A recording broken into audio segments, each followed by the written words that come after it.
Hey everybody, it's your favorite girl, Renee Graziano, and I am bringing you the real in reality.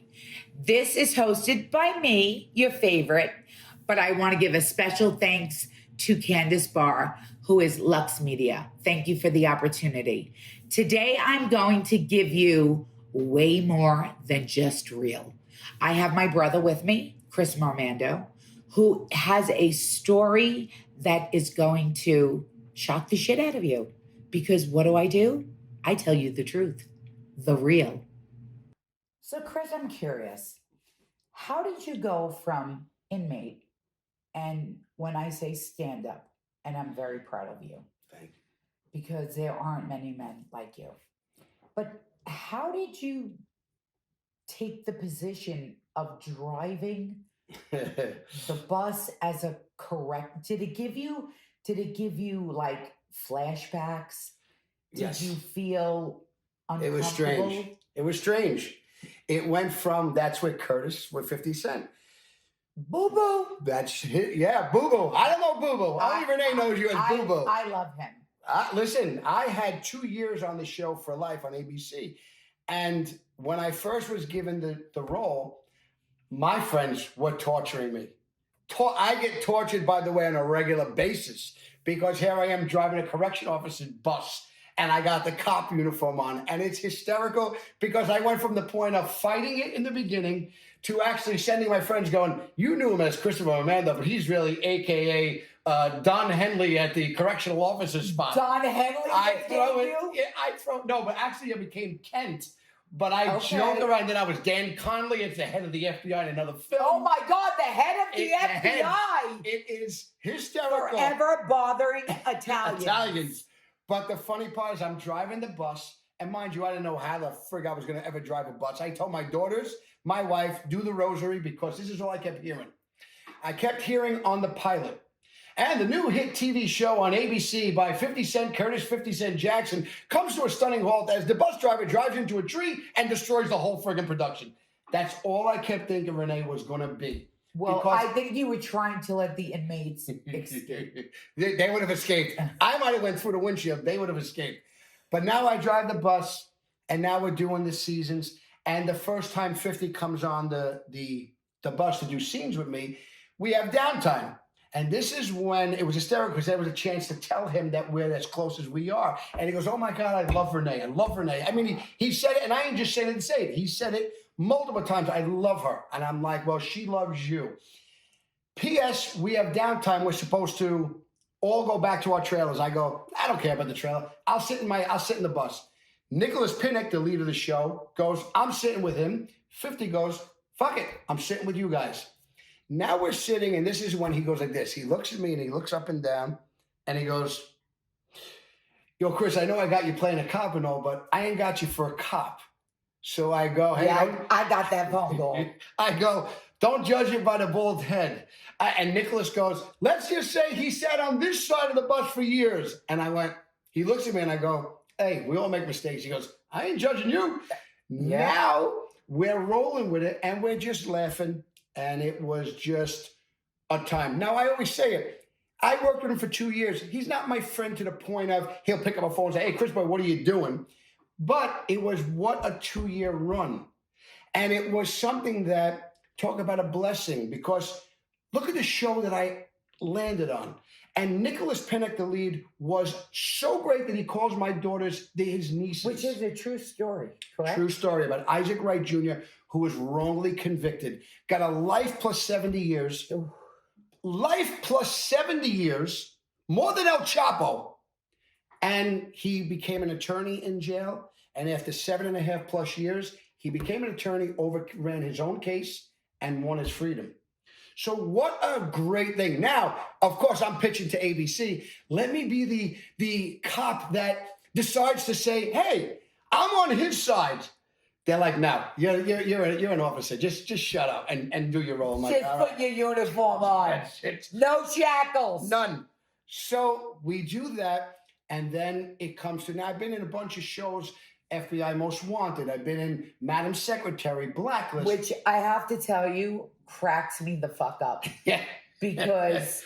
Watching The FBI would follow us. And, yeah, even me, Yes. sadly. And now you're playing FBI. And the funny part is that I never believe in the word coincidence. So when the agents were sitting on the corner for every single day, and I think I see them every single day, I go, this isn't a coincidence. I'm seeing the same car, same two guys sitting in a car. Well, there was no such thing as a coincidence because months later they came and knocked down the door. That's the way it works. But on a Thursday. On a Thursday, but you do your time. That's the way it works. But look at the flip to the script now. Now it's home time. So what do? I have 2 daughters to raise. Yes. Right? I have a life to live. I had some hair at the time. Don't laugh. Don't laugh. I had... Did you have hair? A little. Very little. I was holding on. I was one of them that held on to it. I was like this. But I like this. Yeah, Nicole. Thank Nicole for that one. She got me to do the shave of it. That's the way it works. Oh, okay. And by the way, thank you for inviting me to that event we did in California. Now, I have the picture in there. We did it my very first, and this was when the Kardashians, this is how bad I was. I didn't know who the Kardashians were. They're with us on the carpet. Yep. We have Chloe, who's sitting there, my dog Chloe. You know why she's Chloe? Because of Chloe Kardashian. And I know Because that day. I know that you were there. Yes, and I met her mother, Chris. Let me tell you about Renee. Renee, Jen, come to LA. They wouldn't allow me to pay their plane tickets. No. They wouldn't allow me to put them up in a hotel. They wouldn't allow nothing, but they showed to support my very first red carpet. And that's the day that Kim Kardashian goes like this. She taps me on the shoulder and says, hi, Chris, I'm Kim. And I go, hey, Kim, how are you? Nice to meet you. And she goes, this is my mom, Chris. I go, I love the name. She's beautiful. But here I am. Nicole is standing there going, do you know who they are? Because I know you don't. And I go, who are they? She goes, they're the Kardashians. Now, no offense to the Kardashians. I know all about you now. I go, what does that mean? Who are they? I got something to tell you. Okay, that's the Chris boy. The humble don't stumble. I don't know who they are. And Chloe goes, well, since these biatches won't introduce me, I'm introducing myself. And I remember grabbing Chloe going, come here, you're my favorite. I actually remember doing that. She's a Cancer. And we have our dog named Chloe because of Chloe. I said, I like this girl's attitude. Yes. Here's me going, I like her attitude. They're worth $1 trillion. They got more famous for it. She's a free spirit. I love the attitude. Yeah. It was an instant, and I go. And then we go to the after party. And that after party was just great. We danced all night. I still have the pictures. Well, I have a really bad memory, but Saturday Night Fever. Jen. Now, here's the Jen. First time meeting Jennifer. Me and Renee are as close as could be. I know Jen is her sister, but I never met Jen. We're at a friend of ours' party, and Jen is sitting at the table, and she's not right at the time. She wasn't doing what Renee's doing, smiling. So I go like this. I go, Renee, whoever this girl is, if she don't start smiling, she's going to have to leave our table. Oh, I wish you would have threw her out. Wait a minute, never. But wait, she goes like this. Here's Jen, ready? Jen goes, What did you just say? I go, no, I'm not talking to you. I'm talking to Jen. I'm talking to Renee. I says, my friend Renee. She goes, okay, who are you talking to right now? I go, well, I was talking about you. If you don't smile, you got to leave my table. She goes, let me explain something. I'm not leaving nobody's table. That's Jen. Yes. But it was all a joke. Now I go, all right, the only way you can redeem yourself, you must dance with me on the dance floor to Night Fever in Saturday Night Fever. Yes. She goes, you could forget it.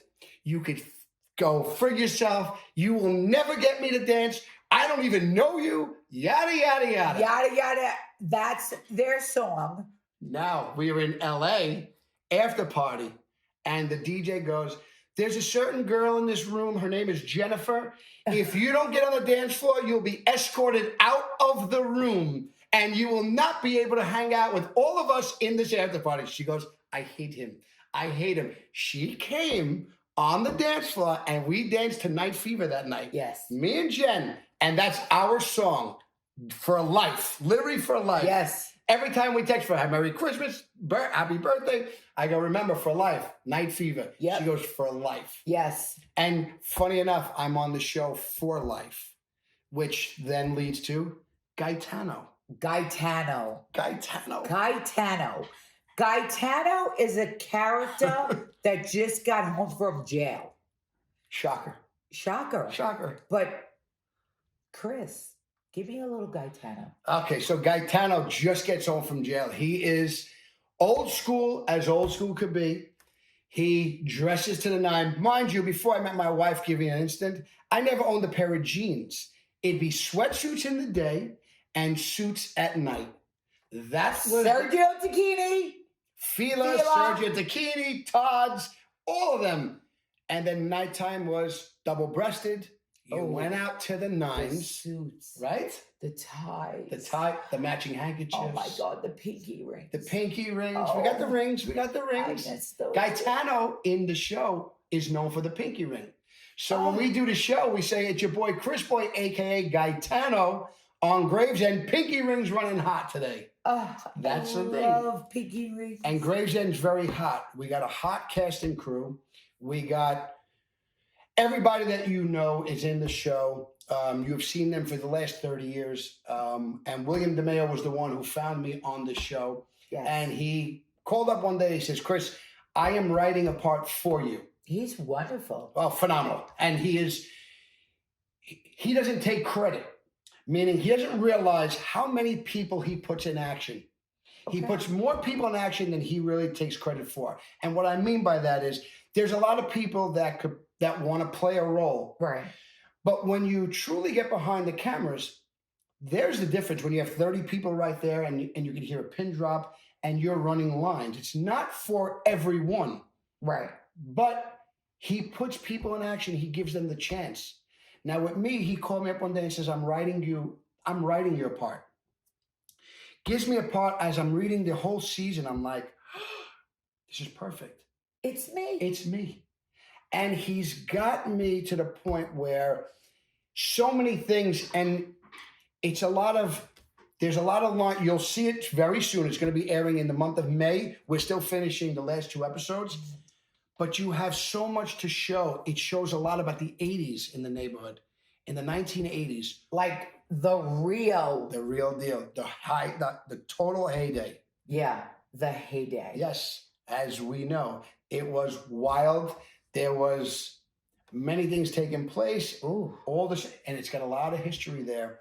So it talks about, can I speak freely? Yeah. The wars. That's all of it. Everything. It's got... Oh, wow. It's got a lot of meat to it where when you're learning and you're educating, people that do not know will understand it. And this is running 8 episodes. So this is going to give you 8 episodes.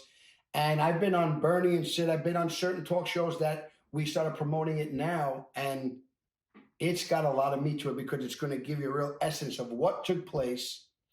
And the players that are going to be in it are people that you've seen for the last, like I said, 30 years. Right. But it gives you a true essence of guys that come home from jail that are broke. Not the other movies that you see stacks of cash.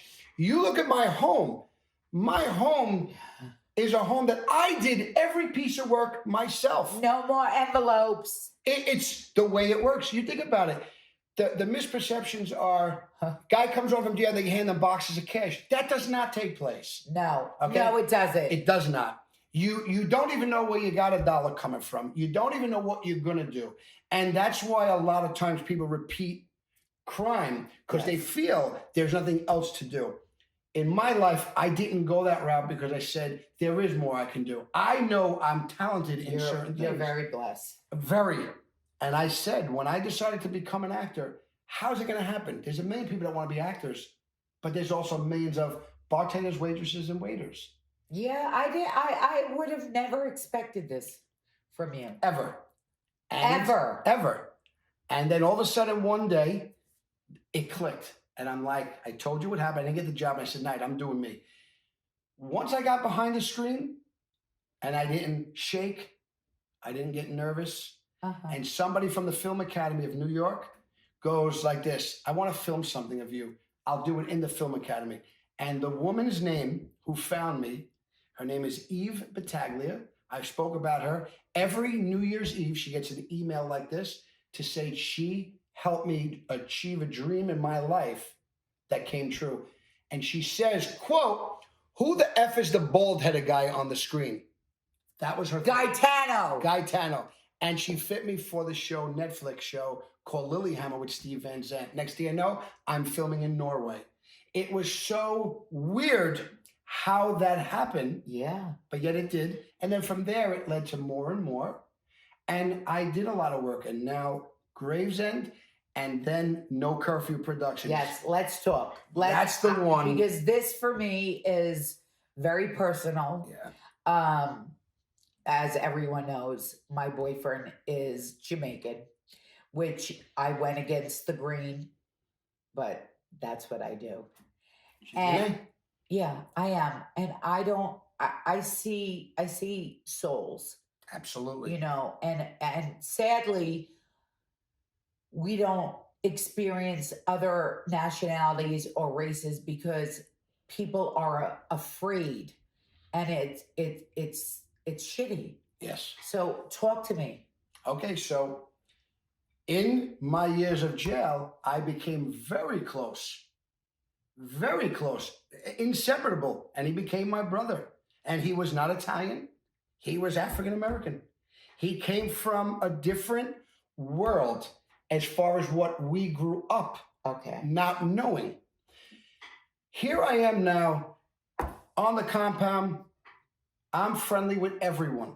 But you know the way it works in. It works in, unfortunately, by your skin color. Yeah. Okay, me, I became very close with a lot of friends. Spanish, white, black, it didn't matter. I don't look at a skin color. I want to know is where are you here and when I look you in the eyes. Ooh, big difference. Big difference. And it leads to when I created No Curfew Productions first project will be a show called Judge No Book. And that's the one that I posted a couple of ones that you reposted. Yes. Okay, Judge No Book. I film it in black and white. That was my director, Till Newman, who decided that he goes, "I think it's a great idea. We do this black and white." I'm like, hook, line, and sinker, done. Yes, I love that because you're not looking at the people by color. That's right. That's right. And that for me is, like I said, it hits home. You know, it's very personal. And when you think about it too, is we don't need color to enhance beauty. I don't believe in that. Well, I go to the tanning salon. You look beautiful, but you're Renee, and I love that. No, but I love the glasses. I'm more Sicilian without the color. Listen to me. Look at this bald-headed guy. Do I even look Italian? I don't even think I look Italian. That's why I play Russian. I play Albanian. I play Irish. I could get away with every nationality. Well, I'm writing in my own box in the doctor's office that says more Sicilian. More Sicilian. Okay. That's it. That's it. And that's what we're doing now. So I'm literally going to Miami tomorrow morning. We're starting the very first production meeting for Judge No Book. And that's going to be about a guy, shocker, who comes home from jail after doing a lot of years, who does not. Would you be the man coming over? I would be the man. I'd be the man. Shocker. Is that a shocker? I love it. Listen to me. This is I love doing this right now. We're having a ball right now. But we're speaking truth. Yeah, because it's the real in reality. Right. And you know how many people have in my life, there's been some people that have been like, "I don't get you with this. What's up with this?" And I go, "What's up with what? What's up with what? Tell me." And this is what the first little thing that I aired was the reporter says, "Chris Boy, where does this start from?" And it started from my grandfather. See, my grandfather did 9 years. Who ratted him out was his cousin, an Italian. My uncle, my father's brother, was killed by his best friend. Watch, an Italian. So my grandfather used to say, "Don't ever let me hear you say it's just about your Italian friends or family, because I'll put my foot up your ass, because it's about who you are, what you're about, where your heart lies." And I don't give a shit. You have to tell me. That's right. And that came from my grandfather. So even growing up, but you know the neighborhoods we grew up, sometimes you could get a little intimidated or a little outnumbered to the point where you felt like, this is going to be more of a headache if you start not just going with a grain. Right. My first black friend was when I was 30.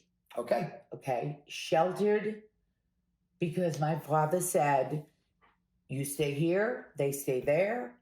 And it wasn't prejudice, it was his line of work. Agreed. That's why I said is sometimes you don't, I know there's always a choice, but sometimes you feel like there really was no choice. Well, I made the fucking choice. And likewise, I did the same thing in jail. And I was like, no, if you're my brother, you're my brother. Yes. And if we're friends, not because of a color, not because of a race, a nationality. It's not about that. That's why Judge No Book is huge, because this is going to show, don't judge, and this is what it means. Don't judge this book by its color, not anything else. It's me. Don't judge me by my color or my nationality. I'm going to run with that. Listen. Don't judge me by my color. By my color. No, by my book. Okay. And don't judge me by my nationality, thinking that I am so narrow-minded or just only about one way. Well, I was. I was. And so was I at one point. But then again, that's why I'm writing. That's why I wrote it. That's why I'm doing it, because I want to look at things on a big spectrum. I've become so close with so many people now through the industry. White, black, it doesn't matter. I don't care what your nationality is. It doesn't matter. But I became so close with people that I never knew I could get that close with. And that the best part is there's no difference. That's correct. We all love Sunday dinners. That's right. We all have the grandmother. We're doing the Sunday dinner here. That's right. Yes, he spoke with my fiance. Absolutely. And it was just love. Like it's for me, coming from the family I do, it's welcoming. Like to bring someone into your home for Italians is I think the greatest, what's the word I'm looking for? Honor. It's an honor to break bread, to sit at a table. In your home. In your home. That's right. Big thing. Yeah. Big thing. It's not on a reg. You have somebody come in your home, and that's why when you exit people in your life, I have exited people because I have said to them, I had you in my home. I had you in my home eating dinner, and this is how you act. So that was my mistake, but it's a one mistake. I'll never make it twice. And I have told people in life to go, but they know if I tell you to go, I'm not tooting a horn. I'm saying it like it is. If I tell you get the fuck out. Get the fuck out, but it's on you. You fucked up. It's on you. And the ones that know it, they know it. They know and they did something. And they leave, and they will not make that phone call because they know what they did. That's right. That's exactly right. Unless you're a sociopath, like my right ex-husband. Wow, that's not. No, I talk about him. He took a part of my family, and the truth of the matter is that's why I respect you so much for doing your time. I have no respect for weak men. If you want to do it, there's rules, okay? Right. When you join the boys club, you either go to jail. That's right. You die, end up broke, or what else? Oh, yeah, you fucking rat. Okay? That's what it is. That's basically what it is. And unfortunately, it touched my life in a way that I'm somewhat recovered. However, when I listen to Chris talk and I'm around his brothers, my brothers, I have a feeling of strength because they're real. Like when I say the real in reality, he's real, like to the bone. I could call him in the middle of the night for the stupidest shit and he'd show up. And answer first. First answer, show up second. What do you need? Where are you? Because that's how you do. And we always say La Familia. It's the fam. And it's not the fam of the movies. It's the fam that becomes the real fam. You don't have to be blood to be family. That's, without a doubt, that is so So everything I always say, you don't need to be blood to be family. If you don't mind. But it's the truth. You don't need to be blood to be family. That is as true as it gets. And it's even said in the show, because that's the big fight. And that's what's said on the interview when it's the interviewing process of the show. I say, just remember, you don't need to be blood to be family. And there will be people that will disagree, and there are people across the board have agreed. And I only go with the agreeing part because that's the truth. Well, the people that don't agree are the ignorant. I agree. I agree with you. Very ignorant. I agree with that. Yes. Did you hear that? We're agreed. We're in the agreeing stage right now. We agreed. Holy shit. And this is one of the great, when you're talking about real, Renee, as you know, did the Mob Wives. She did it and she kicked ass. And there's nothing to figure out. We all know she kicked ass. And now you're doing another thing, which is so awesome. This is so great. I want to save a life. Come on, Lux Media. I mean, only Renee can play with Lux Media. I want to save a life. And opening up, right? You won what? The Achievement Award? The Women's Achievement Award. Her first, I'm announcing it. Her first award. And in my life. In her life. And you know, when she had told me she won it, and she was awarded it, I should say, not won it, awarded it. The Women's Achievement Award. When she had said it, she barely could say the words over the phone because she was crying. Because it's very, very emotional. Why? Because when you grow up, sometimes you can feel like, as I did, you feel like, well, what is my purpose? Where am I going? What am I going to do? What is it there for us? And then all of a sudden you get an award. You get something that shows an achievement. And you see, I know that you couldn't speak the words. I actually was like, why are you crying? Face chat me now. Because I started wondering if she was okay, but she couldn't get the words out because she was so touched and the emotion was so sky high. Because there's so many women that are like me, that are embarrassed from being in recovery to domestic violence to rape. And when you're brought up not to tell, you really believe you're not supposed to tell, but I was supposed to tell. Yes. So I endured it. And luckily for me, I can walk and I can talk and I could share that story and save someone else. And that's what I believe God put me here for. Amen. And the fact that someone else could open up to you is a blessing. Because how many people are there that will never open up to anybody? Well, I'm an empath. I soak that energy. But I will tell you this, the day that the show aired, 5 people checked in to a rehab. And for me, that was like, oh my God, it was worth every bit of embarrassment on television. It's worth all of it. If you save a life, it's worth all of it. Someone saved mine. That's right. And there you go. Pay it forward. And you think about pay it forward. And you think about it. You get someone to listen to you. They hear your story. They could start to feel to the point of going, oh, I'm not alone. Yeah. And guys included. I don't care what guys who want to think, they can't. I went through that for years. And not just because I went to jail. You go to jail because you have to go to jail. But it's about learning and saying, okay, when I do come home, what am I really going to do? And that answer, that question is like in the last 6 to 8 months, you go, okay, when you first walk in, you go, when I get home, I'll have everything lined up. No, you don't. Nope. No, you don't. It's not even a shit. You just put it off because you're going, I'm stuck here for years. But with the last 6 to 8 months, you go, what am I really going to do? How am I really going to be successful? What am I going to do that's going to make a change in my directions? And the greatest line ever from a motivational was, you cannot go back and start a brand new beginning, but you can start now to make a brand new ending. And that's what I feel I did. I can't change my beginnings. No. All thing I can do today is change my way to make a brand new ending. Yeah.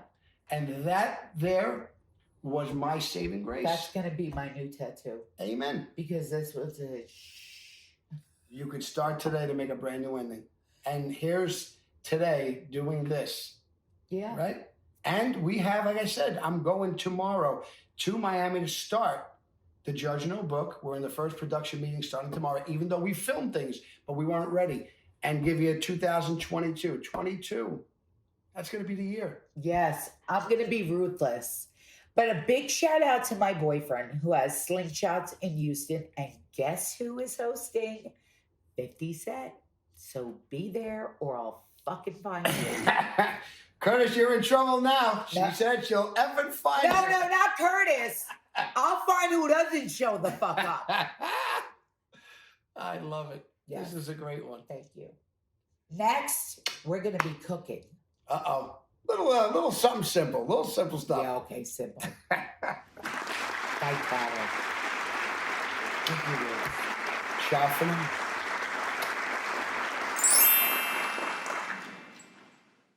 Glutathione is a big word. It's the body's own master antioxidant.